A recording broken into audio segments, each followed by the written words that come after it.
जो खाते हैं जो खाते हैं वो हाथ उठाइए और जो ना खाते हैं वो भी झूठों के हाथ उठा दीजिए। एक कथावाचक की कहानी कह रहे हैं। एक कथावाचक थे तो महाराज कथा बहुत बढ़िया करते थे, पर उनके अंदर एक आदत कम लिया। क्या आदत था कि जब भी वो कथा करने के लिए बैठते थे तो अब सामने श्रोता बैठा है, तो जब भी कथा करने के लिए बैठते थे तो उनको मंच पे तलब करते थे कि हम तमाकू खाएं। अब क्या करें महाराज, अब सामने श्रोता बैठा है और खाना भी है, तो क्या किए कि हाथ में लेकर करके तमाकू को रगड़ रहे हैं और कह रहे हैं बोलो। अब देखो कि जब तमाकू बन जाती है तो उसको ठोकना पड़ता है ना भैया, कहिए ठोकते हैं ना, लीजिए बोलते नहीं है कछु कोई। अब महाराज कथावाचक को ठोकना है तो क्या करें, तो श्रोता के दिखा के कहते हैं बोलो श्री राम जय राम जय जय राम, बोलो श्री राम जय राम जय जय राम, बोलो श्री राम जय राम जय जय राम, बोलो श्री राम जय राम जय जय राम। बोलो श्री राम जय राम जय जय राम। अब कीर्तन चल रही है श्री राम जय राम जी की, तब तक अब बन गया। अब उसको गोला बना लिए, अब मुंह पे कैसे ले, श्रोता तो मुंह देख रहे हैं। अब भाई कथावाचक के नाम है तो सारे श्रोता मुंह देख रहे हैं, तो कहते हैं मंगल भवनया मंगलहारी तरतु दशरथ अजर बिहारी। राम सिया राम जय जय राम, राम सिया राम जय जय राम।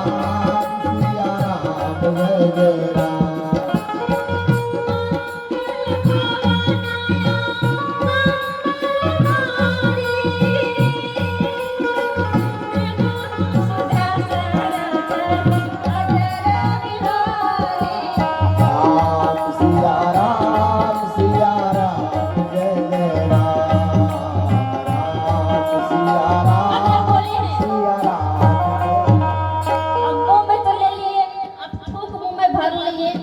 अब काफी देर तक के भाई कथा तो बोलना है, तो क्या करें, आओ आओ आओ आओ कर रहे हैं बैठ करके मंच पर से महाराज। अब मुंह से बोली ना निकल रही है, तब तक सामने ने एक छोटा सा बच्चा बैठा हुआ था।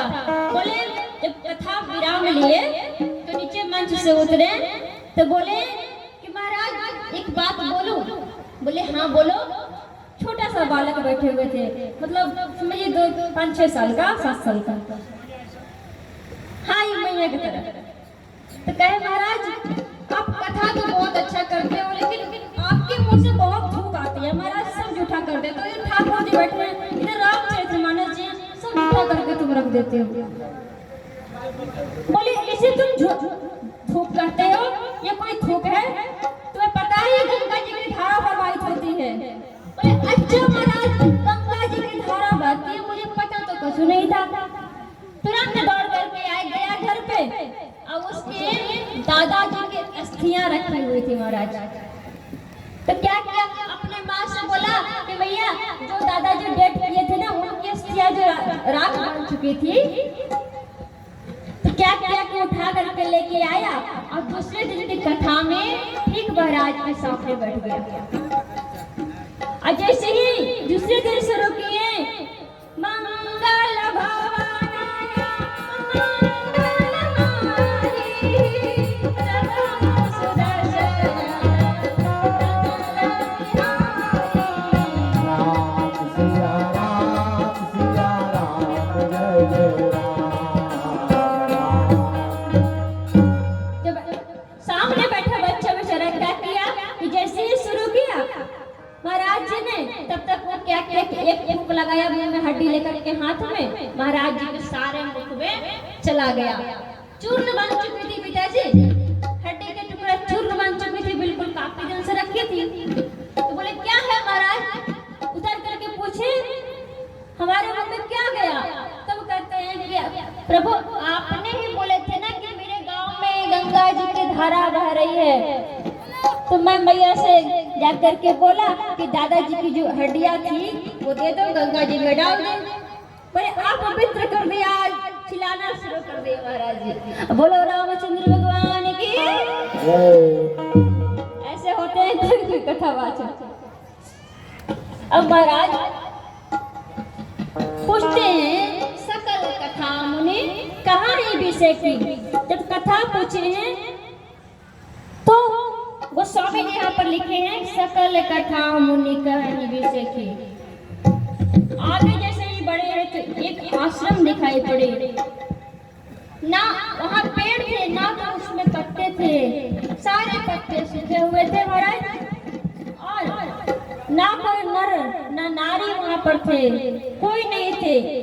तब राम जी बोले ऋषि आश्रम से कोई खून निकली, पर आज लगे उजड़ी उजड़ी, नर नारी नहीं पशु पक्षी क्यों ना, सुनसान दशा बिगड़ी बिगड़ी, तर सूख लता फल फूल बिना, गति जानने की उत्पन्न पड़ी, कहिए मुनि देव कृपा करके, ये कैसी शिला मगमाही पड़ी।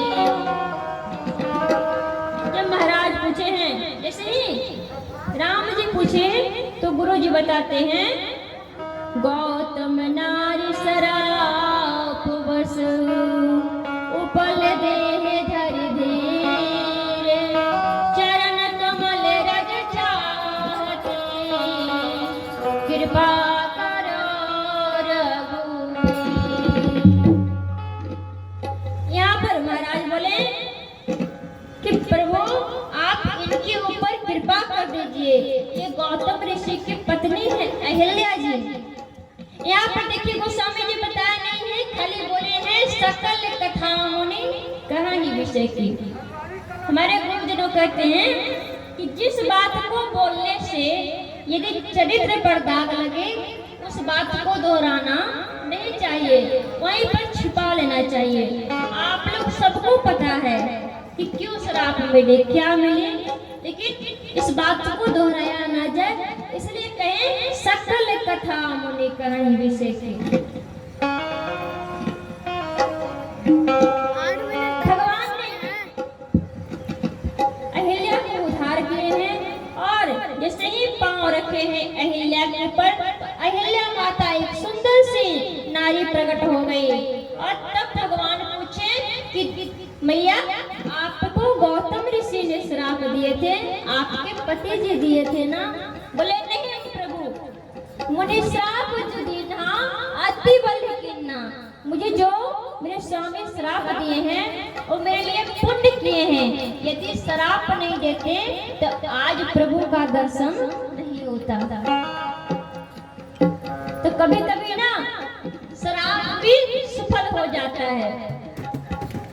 अब अहिल्या को उद्धार करते हुए प्रभु शीघ्र ही जनकपुर में प्रवेश कर गए।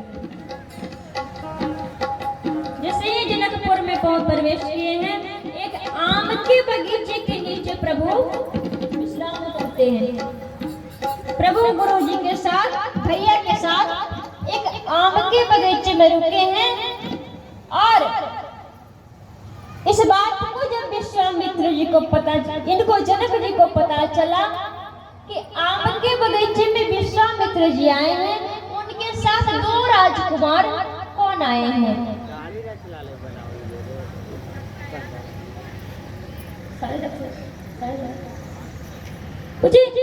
उनके साथ कौन आए हैं साथ में। जा करके विप्र समाज को लेकर के जनक जी पहुंचे हैं, और जा करके पूछते हैं दशरथ विश्वामित्र जी से कि महाराज आपके साथ जो 2 राजकुमार हैं सुंदर सुंदर, इनको देख करके मेरा मन राग में फंस गया।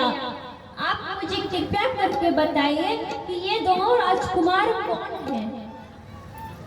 बोले महाराज ये दशरथ जी के पुत्र राम लक्ष्मण जी हैं।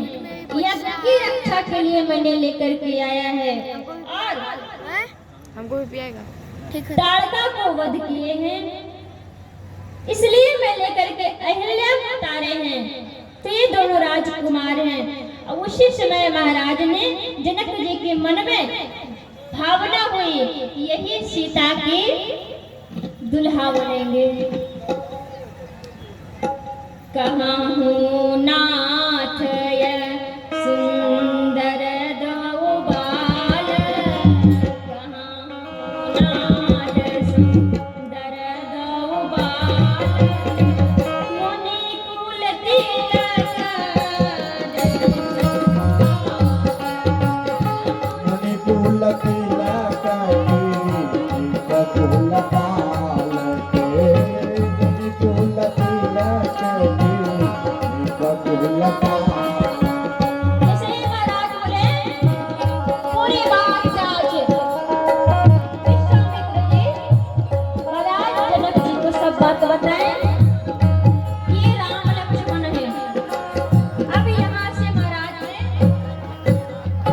राम जी बोलते हैं कि प्रभु गुरुजी यदि आपकी इच्छा हो तो हम लक्ष्मण को जनकपुर में घुमा करके लेके चले आए। अब आप विचार करिए, जैसे राम जी पहली बार जनकपुर में गए हैं वैसे लक्ष्मण जी भी पहली बार गए हैं। अब कैसे घुमाना चाहते हैं दोनों को?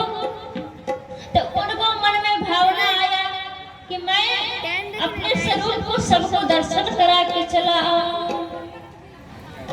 10-20 तुरंत गुरु जी समझ गए विश्वामित्र जी कि ये लक्ष्मण का मन नहीं है जनकपुर घूमने के लिए, राम को मन है। तो तुरंत अनुमति दिए प्रभु। जाई देखिया नगर सुख निधान दो भाई।